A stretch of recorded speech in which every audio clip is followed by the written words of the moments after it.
안녕하세요, 매티비 최아림입니다. 저는 지금 볼보의 XC60를 시승하고 있고요. 그 중에서도 D5 인스크립션을 시승하고 있습니다.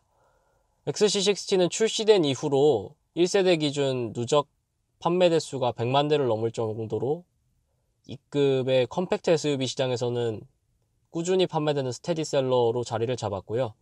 2세대로 풀모델 체인지를 지금 거친 이후엔 외적으로 드러나는 화려하면서도 세련된 외관과 동급 이상의 엄청난 만족감을 보여주는 고급스러운 실내, 부족함 없는 파워트레인 구성과 합리적인 가격 등을 내세우면서 지금 시장에서는 정말 없어서 못 파는 존재로 평가를 받고 있습니다. 체급상으로는 투싼보다는 크고 산타페보다는 좀 작은 경쟁 차급으로는 메르세데스 벤츠 GLC나 BMW X3, 아우디 Q5 등의 차들과 직접적으로 겹치고요. 시승회 때 타면서 느꼈던 엄청난 장점만큼 단점도 분명히 있는 것 같아요. 아쉽거나 좀 감안해야 될 부분들은 좀 있는 것 같은데, 정확히 어떤 점들이 좋고 나빴는지에 대해 자세히 살펴보도록 하겠습니다. 먼저 외관에 대해 간단히 짚고 넘어가자면, 세련된 도시명 SUV의 전형을 한 차원 높은 개념으로 끌어올렸다고 생각합니다. 기본적으로 지금 현행 패밀리 룩이라고 할 수 있는 토르 망치를 형상화한 풀 LED 헤드램프나 수직으로 떨어지는 라디에이터 그릴, 매끄럽게 이어지는 루프 라인과 마치 후륜 구동을 보는 것 같은 인상적인 차체 비례, 트렁크에서 리어 범퍼로 떨어지는 그 라인들이 사실 도시명 SUV라고 함에도 상당히 세련되고 스포티한 모습을 볼 수 있죠. 그리고 윗급인 90와 아랫급인 40에 비해서도 분명한 개성과 차별화를 가지고 있다고 생각합니다. 다만 구면부의 트렁크 쪽에 적용된 보조램프 같은 형상의 차별화를 더하고자 한 요소는 너무 좀 조잡해 보이는 느낌을 받게 돼서, 그 부분이 없었다면 훨씬 더 단정하고 깔끔한 모습의 후면부를 완성할 수 있지 않았을까 싶습니다. 아무래도 90와 구별을 확실히 지으려고 하다 보니까 그런 디테일이 적용된 것 같은데 개인적으로 좀 아쉽게 느껴지네요. 그리고 실내 같은 경우에는 고급스러운 소재들의 끊임없는 향연이라고 보시면 되겠습니다. 한편으로는 볼보 특유의 센스가 얼마나 반영됐는지를 확인할 수 있는 가장 돋보이는 곳이기도 하고요. 실내를 뒤덮고 있는 요소는 고급스러운 가죽과 실제 나뭇결을 그대로 살린 우드 트림, 스피커와 기어 레버 등에 적용된 알루미늄, 블랙 하이그로시 이런 소재들이 정말 적재적소에 위치해 사용됐고, 딱 실내를 봤을 때도 그렇고 실내를 여러 곳을 더듬었을 때 또한 저렴한 소재를 안 보이게 처리해서 이 차가 정말이지 고급차, 프리미엄 차라는 느낌을 받게 됩니다. 그리고 인상적인 점이 도어 트림 쪽에 사실 가죽을 약간 데코 개념으로 더한 이렇게 손이 맞닿는 부분 보니까 손잡이 부분까지도 이렇게 신경을 써서 마감을 한 메이커는 사실 흔치 않거든요. 금액대가 높아지지 않는 이상. 그런 점에서 되게 이 부분까지도 정말 고급차라는 사실을 깨닫게 해주고, 그리고 기본적인 버튼의 조작감이나 그 에어벤트의 조작감, 그런 것들 또한 고급차에 기대하는 반응을 보여줍니다. 균일하게 눌리고 적당한 어느 정도의 힘을 필요로 하며, 그리고 위치 또한 잘 자리 잡고 있고, 단 볼륨 조절 다이얼은 좀 더 묵직해질 필요가 있겠죠. 그리고 상당히 신경을 썼다고 느껴지는 것 중에 하나가 도어 트림 하단부도 그렇고 손잡이 안쪽도 그렇고 센터 터널 쪽에 위치한 수납함 쪽, 그리고 센터 콘솔, 글로우 박스에 이르기까지 수납 공간에 이제 물건을 놨을 때 움직이지 말라고 약간 별도의 마감 처리를 해놨어요. 당연히 빠질 수 있게 되어 있습니다. 열선 시트 같은 경우에는 거의 몸을 거의 지지는 수준으로 대표줍니다. 이는 앞좌석, 뒷좌석 모두 마찬가지고, 아쉬운 게 이쪽에 센터 터널 쪽에 들어간 소재가 일반적으로 이야기하는 플라스틱의 형태입니다. 워낙 다른 소재가 좋기 때문에 이게 단점으로 부각될 수 있겠지만, 이 문제는 소재를 이걸 적용한 거는 그렇다 칠 수 있는데 너무 스크래치에 약할 것 같거든요. 자국도 꽤 많이 나 있어요. 실제로 장기적으로 탔을 때는 좀 많이 스크래치가 나지 않을까 싶고요. 그 외에는 이제 이쪽에나 실제로 손이 거의 닿을 일 없는 분들에 적용이 되어 있는데, 이 부분은 다른 쪽의 내장재를 더하는 식으로 해서 스크래치에 덜 민감한 재질로 가는 쪽이 맞지 않나 싶고요.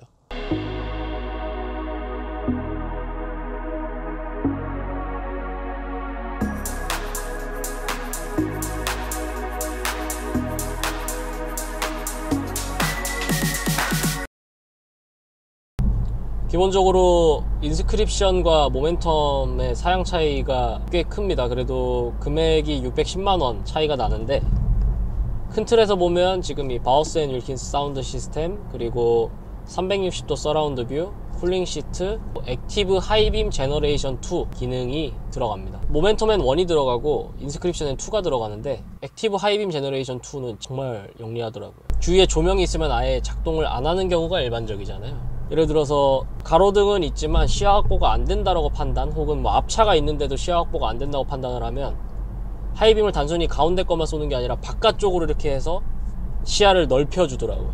이렇게 이제 인포테인먼트 시스템 같은 경우에는 이게 메인 화면이고, 왼쪽에 차량 기능과 관련된 디스플레이가 있고, 우측편에는 뭐 미디어에 관련된 것들이 있거든요. 나름대로는 깔끔하고 단정하게 정리를 해놨어요. 근데 운행하면서 쓰기에는 약간 좀 어려운 부분이 있는데, 볼보에서 사실 운행하면서 이런 걸 쓰지 못하도록 약간 좀 의도한 게 아닌가 싶을 정도로, 이게 센스가 부족해서 이렇게 했다고 하기엔 그 외에 다른 것들을 너무 워낙 잘 만들었기 때문에 의도적으로 운전에 집중하라는 설정을 한 게 아닌가 싶습니다.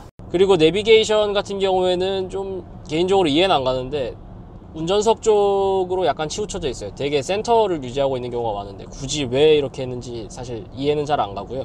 경로 안내 같은 경우에는 실시간 교통 상황도 확인을 해서 꽤 영리하게 하는 편이고요. 근데 도착 시간 같은 경우에는 100% 정확하지는 않았었습니다. 검색을 할 때 검색이 안 되는 경우들이 좀 있더라고요. 주소지 검색 기능은 지원을 하질 않는 것 같고, 그 근처를 찾아야 되는 경우가 좀 많았어요. 그리고 이 차가 가지고 있는 360도 서라운드 뷰, 인스크립션에 적용된 이 사양은 정말 뛰어난 해상도를 가진 건 맞지만 시스템이 가진 왜곡 때문에 개인적으로는 주차를 할 때 절대적인 신뢰가 생기진 않더라고요. 물론 국산차의 것을 많이 본 것도 있고, 뭐 타사 것들도 약간 뜨문뜨문 경험해서 그런 특성이 더 두드러지는 걸 수도 있겠지만, 그리고 주행을 하면서 이렇게 큰 차가 왔을 때, 혹은 좁은 곳을 지나갈 때 이제 주차를 할 때와 동일한 이제 센서가 작동을 하거든요.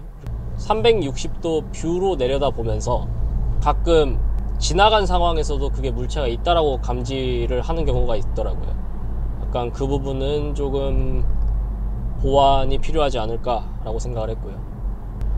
바우스 앤 윌킨스 사운드 시스템이 들어가는데, 처음에 시승차를 받자마자 노래를 지속적으로 들었을 때는 정말 이런 오디오를 내놓을 수도 있구나, 뭔가 귀에 또 다른 생명력을 불어넣는 듯한 느낌을 받게 될 정도로 극강의 만족감을 선사해 줍니다. 완전히 추가 옵션이 아닌 엄연히 정식 출고 사양에 들어가는 오디오로서 솔직히 다른 차들에 비해서 뭐 압도적으로 뛰어나다고 생각을 하고요.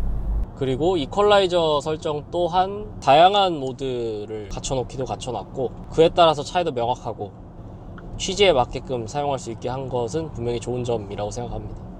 근데 듣다 보니까 기본적으로 보컬의 음색을 선명하고 명확하게 들려주는 건 맞지만, 그에 반해서 노래에서 나오는 효과음들 혹은 그런 배경으로 깔리는 그런 이제 음들이 강조가 돼 있어서 듣다 보니까 좀 귀가 피로해지더라고요. 이퀄라이저를 건드려서 그 부분을 조금이나마 조절할 수는 있는데, 볼륨을 낮춰놨을 때 그런 성향이 좀 더 두드러졌고, 볼륨을 높이면 그게 덜한데 듣다 보면 이제 또 귀가 피로해지는.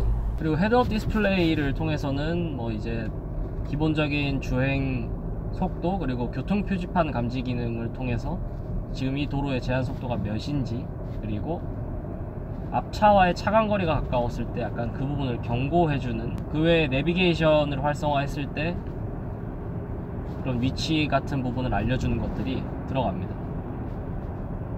기본적으로 안전에 집중하는 수준을 넘어서서 거의 집착하는 경향을 보이는 회사이기 때문에 여러가지 정보를 띄워주려고 막 안달이 나 있거나 이런 것들은 아니고, 오히려 간결하고 담백하게 정보를 전달해줘서 운전에 충분히 집중을 하게 해줍니다.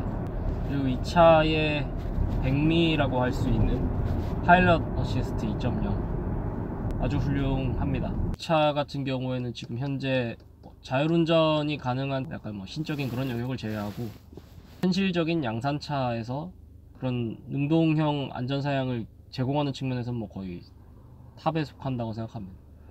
기본적으로 차선 유지 같은 경우에도 차선을 센터를 물고 가는 그 솜씨가 상당히 훌륭하고요. 비유를 하자면 그 왜 드라마 같은 데서 항상 스티어링을 이렇게 약간 운전하는 느낌을 내려고 이렇게 움직이잖아요.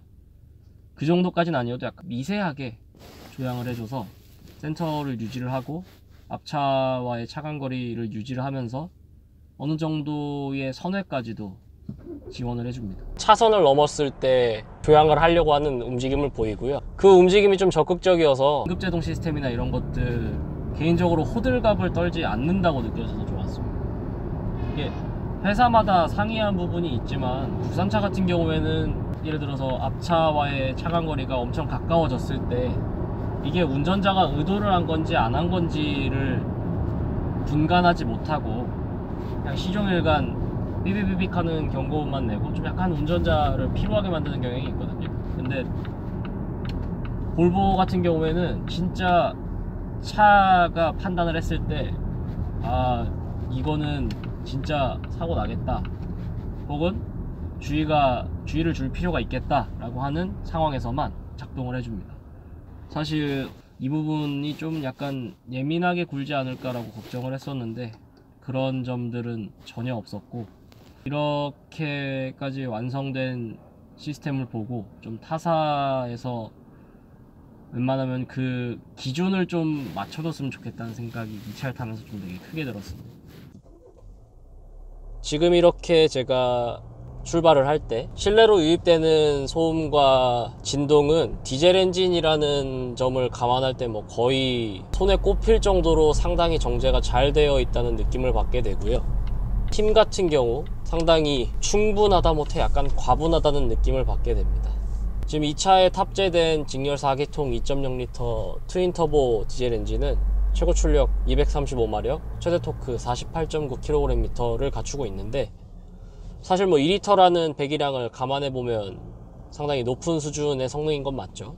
실제로 운전을 했을 때 뭐 엑셀 페달을 끝까지 밟아서 극단적으로 힘을 쥐어짜내는 상황이 아닌 다음에야 되게 매끄럽고 여유롭게 속도를 올려 실제 최대 토크가 발휘되는 시점이 2000rpm이 안 되는 한 1500rpm 선이라고 하는데 운전자 입장에서 느껴지는 실제로 차가 튀어나간다고 느껴지는 시점은 한 2000rpm 살짝 못 미치는 지점에서부터 시작이 되고요. 그때부터 실제 변속이 이루어지는 레드존 부근까지는 아주 쾌활하게 속도를 계속 올려나갑니다.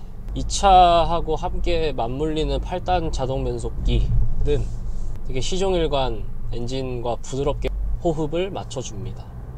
되게 칼같은 변속을 선사하는 건 아니고 어디까지나 편안한 주행감을 잃지 않기 위해 그리고 지금처럼 이렇게 과속방지턱을 넘을 때 혹은 노면에 요철이 있는데 고저차가 심하지 않은 세단 중에서도 플래그십급에 버금갈 만한 탁월한 승차감을 이게 참 신기한 게 지나간 것 정도는 느껴지는데 어쨌건 지상고가 높은 그리고 무려 휠 타이어도 20인치 사양을 끼고 있는 차량임에도 불구하고 노면 요철을 정말 뭐 말도 안 되게 깔끔하게 처리합니다. 약간 간 내린 쌓인 눈을 발로 살짝 밟았을 때 느껴지는 그런 뭔가 심리적으로 마음을 평안하게 하는 그 감정을 이 차를 타면서 특히 승차감 부분에서 느낄 수 있습니다. 다만 노면의 요철이 예를 들어 너무 크거나 혹은 그 요철의 높낮이가 심할 경우에는 갑작스럽게 불쾌한 진동이 확 올라와요. 약간 이 차가 내가 할 수 있는 영역을 넘어섰다는 식으로 승차감을 처리를 하는데 어디까지나 장마철이나 약간 한시적인 시즌에 도로가 패이고 이런 것들 때문에 좀 그런 일을 느낄 여지는 조금 있지만 뭐 거의 일상적인 주행을 할 때는 느끼기 힘든 수준이지 않을까. 그리고 지금처럼 이제 선회가 계속 반복되는 와인딩 로드를 탔을 때 사실 2급의 SUV를 타면서 느껴지는 주행 특성이 전혀 아니어서 큰 충격을 받았고요. 기본적으로 SUV라면 롤도 크게 생기고 가속 및 감속에 따른 뭐 피칭이 심하게 발생하기도 하고 그런데 그런 것들이 있긴 하지만 그게 운전의 맥을 끊거나 이러지는 않아요. 편안함을 잃지 않으면서도 안정적이고 쉽사리 노면 추종성을 잃지는 않습니다. 사실 이런 길을 탈 때 이 차 계열들은 운전이 재미없어야 되는 게 맞는데, 높은 시야에서 내려다보면서 이 적당히 느껴지는 롤과 이 거동 차이를 느끼면서 주행하는 특유의 맛이, 고속에서 느껴지는 벤츠와 유사한 느낌의 노면을 적당히 누르면서 가는 그 탁월함 또한 인상적이었고, 스티어링 조향감은 기본적으로 가볍고요.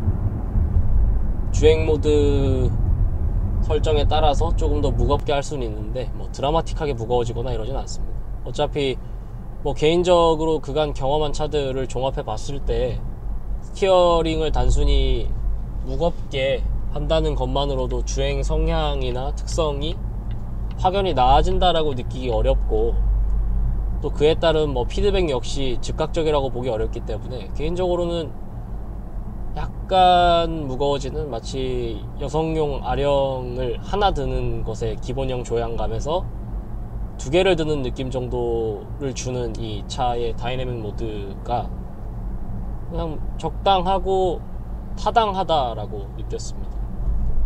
그리고 브레이크 같은 경우에는 초반에 제동력이 몰려있는 타입은 당연히 아니고, 약간 한 중간에 살짝 못 미치는 시점부터 본격적으로 좀 제동이 되는 타입입니다. 당연히 다루기에 매우 쉽고요. 또 제가 이 차의 브레이크를 극한으로 몰아치는 상황을 연출하진 않았지만, 몇 번의 급제동을 했을 때도 되게 시종일관 제동력이 균일하게 유지가 되는 걸 볼 수 있었습니다. 그리고 주행 모드 특성은 이제 설정하는 것에 따라 다르지만 총 4가지가 있고, 실질적으로 운전을 하면서 사용하는 모드는 크게 3가지가 있어요. 에코, 컴포트, 다이나믹이 있는데, 에코 같은 경우에는 주행하는 상황에서 조금 더 적극적으로 말 그대로 연비를 뽑아내려고 덜 엑셀 페달을 밟은 것처럼 움직이고, 코스팅 펑션 기능을 좀 적극적으로 지원을 해요. 컴포트 모드에서는 상대적으로 일정한 답답하지 않은 가속과 반응을 보여줍니다. 다이나믹 모드에서는 기본적으로 다운 시프트를 한 단 내리고, 그리고 스티어링 조향감이 무거워지고 그런 차이를 보이는데, 솔직히 컴포트 모드로 다니면서 엔진 성능이 답답하다고 말하기는 좀 어려울 것 같아요. 에코에서는 사리가 날 것 같은 좀 느낌을 받아서 굳이 E급 차를 타면서 그런 스트레스를 받는 것보다는 컴포트 모드로 다니는 게 차와 운전자의 마음 모두 컴포트해지지 않을까, 이렇게 생각을 했습니다. 그리고 지금 이렇게 가타서 닿을 때 엔진 시동이 껐다 켜지죠. 아이들 스탑앤고가 들어가 있는데 상당히 적극적으로 작동이 되는 편입니다. 50m 내에서 4-5번 시동을 껐다 키는 상황이 생겼을 때에도 그 조작을 다 수행을 합니다. 그리고 특이한 게 방향지시등을 켰을 때, 비상등을 켰을 때가 달라요. 소리도 다르지만 점등되는 모습도 약간 달라요.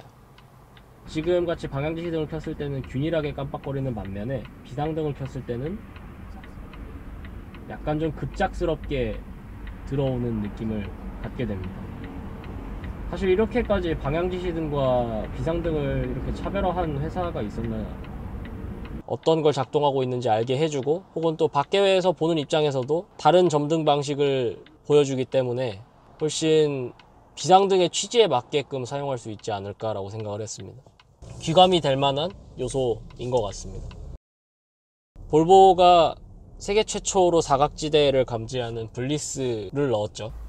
참 좋은 기능이고, 이것 또한 이제 안전의 기준이 됐는데, 이 차 같은 경우에는 조수석 쪽 같은 경우에는 그 기능이 있어도 사실 쓸 일은, 켜져 있으면 참고 정도는 할 수 있는 상황이었던 반면에, 운전석 쪽 사이드미러가 아군을 가장한 적의 느낌이 납니다. 시야가 답답한데 요즘 나오는 차답지 않게 아쉬운데, 실제 소유주분들한테 좀 얘기를 들어보니까 운전석 쪽 사이드미러가 나오는데 그게 비용적으로 뭐 20만원 살짝 넘는 수준의 구매가 가능하대요. 그래서 만약에 제가 이 차를 사게 된다면 당장 뭐 썬팅이고 뭐고 하기에 앞서서 이거부터 바꾸지 않을까. 고속도로에서 연비 생각 안 하고 타니까 한 14km, 15km 정도 나오더라고요. 이게 결코 가벼운 차도 아니고 4륜구동 시스템을 통해서 시조일관 구동력 배분이 되는 상황이기 때문에 그에 비해서 연비는 상당히 괜찮은 편이 아닌가. 이 차를 총평을 해보자면 7천만 원이 넘지 않는 금액으로 3리터급에 준하는 출중한 성능과 이 차가 가진 뛰어난 완성도와 거의 뭐 압도적인 수준의 상품성을 종합해 봤을 때 이 차가 결과적으로 기다리기 매우 싫어하는 한국 시장에서 그 기다림이 용인될 정도로 인정을 받고 있잖아요. 급차에 이 정도의 가치를 가진 차가 없었기 때문에 뭐 대체할 수단이 없는 거죠. 결과적으로 예산을 높여서 아예 윗급으로 가지 않는 이상 이 차 같은 만족감을 느끼기 어려운데, 그런 점에서는 뭐 가히 압도적이다. 하지만 이 단점으로 여겨지는 것들이 개선이 되면 뭐 정말 누가 타도 흠잡기 어려운 차로 당당히 자리매김하지 않을까 싶어요. 사고 싶게 잘 만들었고 정말 타면서 계속 감동과 감탄을 거듭하게 됐었던 차인 것만은 분명합니다. 이것으로 XC60 D5 시승기를 마치겠습니다. 시청해주셔서 감사합니다.